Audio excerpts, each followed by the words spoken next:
Headway Cambridgeshire is a charity which supports people after an acquired brain injury. That can be socially, cognitively or physically.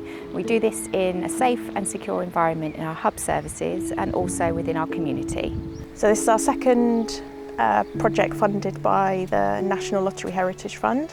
We wanted to do brain injury because we've all had brain injury. It's the 100th anniversary of the armistice for World War I, so we felt it was really important to mark that in some way. I was interested in signing up to the project because I've always been interested in military history. History has always been my favourite subject, even when I was at school. I had relatives, a grandfather who was a stretcher bearer on the Western Front. So when I found out it was brain injury, I've had a brain injury. I'd like to compare the two. To see how head injuries were treated back then compared to now. The group themselves actually went to the National Archives and the UCL Hospital of Neurology to see if we could find out about how brain injuries were treated, who treated them, whether there was anyone in Cambridge that had brain injuries as a result of the First World War, and if we could find out anything about them. They also wanted to know more about the methods of treatment, the kinds of medicines, the surgical techniques, anything to do with the actual treatment of head injuries. We got to look through these amazing medical notes, so they saw how the soldiers were treated when they were back home at the base hospitals. It was quite a privilege to be allowed access to that material, but it did feel slightly invasive. You know, that this was very personal material. It was the war unlike any other before. The first thing we found was that they were sent into battle with inadequate headgear, to put it mildly. They had helmets made out of webbing, totally ineffective against shrapnel. People that were in the First World War, they all had 50-50 chance of surviving.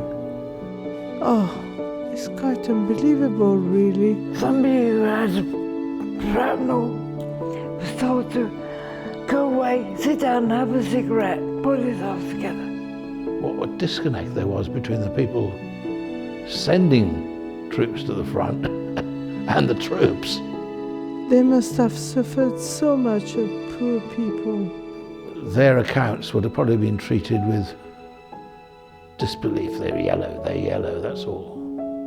The medical profession was on a very steep learning curve. You're rehabilitated better than you were then.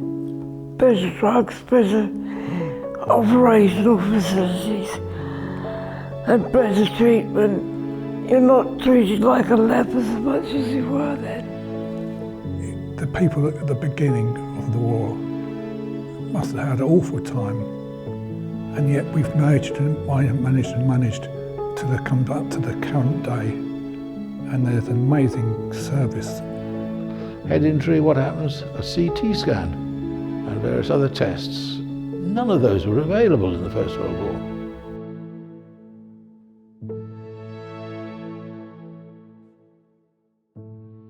So that was the research side of it, so that's one part of the project. The next part of the project was this idea of trying to get this information out there.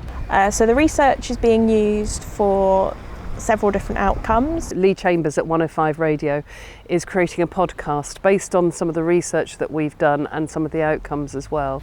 I came on board to do a podcast to publicise the research that the group had uncovered, so we'd have a permanent record of what they'd found and the experts' take on that. So we've got our Anglia Ruskin students designing these amazing posters that are going to be on the buses throughout Cambridge. They really capture the essence of the project and what people went through in World War I.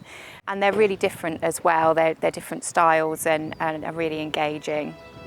It was a very interesting project all the way through, particularly with the students and their commitment to the job in hand. I decided to get involved because it sounded like something really different, and the chance to work with clients. And I thought it sounded like quite a harsh subject matter, and the challenge of that grabbed my attention.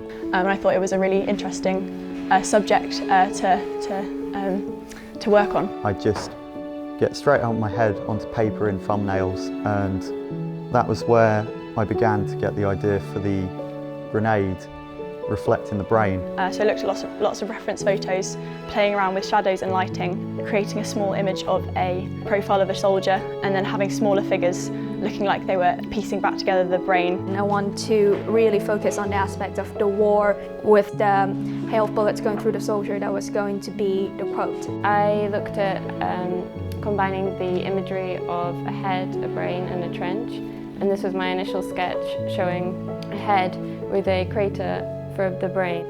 What I've enjoyed most about the experience is the concepts and trying to communicate what they had researched in a kind of simplistic way. I've also enjoyed working in a group with the other students. Working with the clients too and getting their feedback on each of our meetings. Just a lot more information about World War I itself that I did not know before.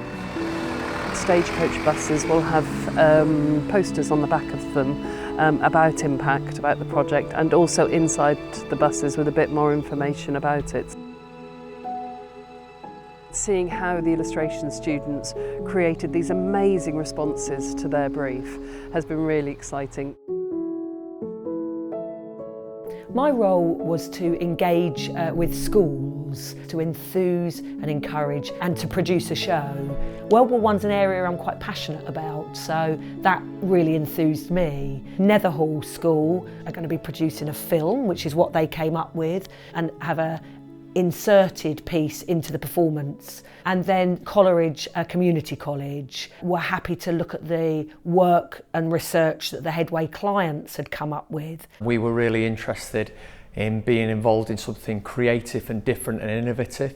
And they're now creating scenes from that research, but putting their own spin to it. They've taken the initial information that was sent through to us and we've begun to dramatise that and turn that into short performances in small groups exploring different areas and different impact that head injuries had. There's more learning than meets the eye, I think, with this. It's been a real opportunity to bring history to life, to actually understand some of the clients from Headway and how they live day to day and how their lives have been changed through head injuries. So I think it's developed their empathy, their understanding of a time in history, and it's given them an opportunity also to go and perform in a professional theatre for the final performance.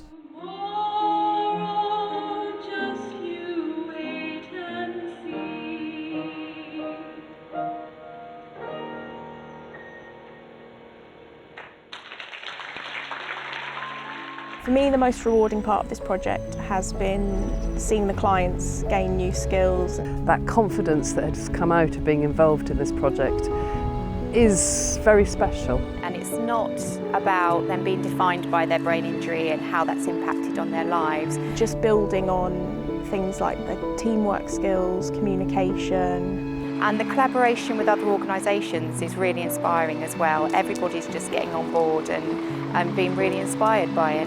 It was very much worth doing, and what I enjoyed most was the buses. I'm hooked on buses. I like the whole project. I really enjoyed researching something that was related to the fact that I myself went through a brain injury was fascinating. I felt we did it. We were in control, we did it all. We commissioned people like filmmaker, chose him ourselves. But I really liked all of us working together. All the camaraderie, and we've all been quite a nice group together. And that's why I think it's been wonderful. And also it's a good cause.